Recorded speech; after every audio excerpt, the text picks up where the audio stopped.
Hi welcome to my channel. ఇది నిన్న రాత్రి మినీ బ్లాగ్. నిన్న రాత్రి వంకాయ కర్రీ చేశాను. ఇంట్లో ఆడుతూ పాడుతూ అల్లరి చేస్తూ అడుస్తూ చలాకీగా తిరిగే మా అమ్ములు మంచం దిగట్లేదు. ఫుల్ ఫీవర్గా ఉంది.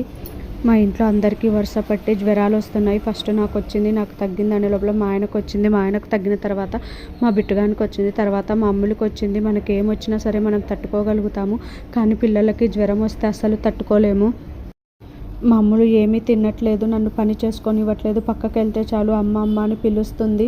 పిల్లలకి బాగోలేక అలా పడుకుంటే నాకు ఏమీ తోచదు, పని చేయడానికి కూడా ఇంట్రెస్ట్ రాదు. పిల్లలు అల్లరి చేస్తూ ఆడుతూ పాడుతూ తిరుగుతూనే ఇల్లంతా సందడిగా ఉంటుంది. మా పిల్లలకి జ్వరాలు వస్తే నైట్ అంతా మేల్కొనే ఉండాలి. నాకు అస్సలు నిద్ర రాదు.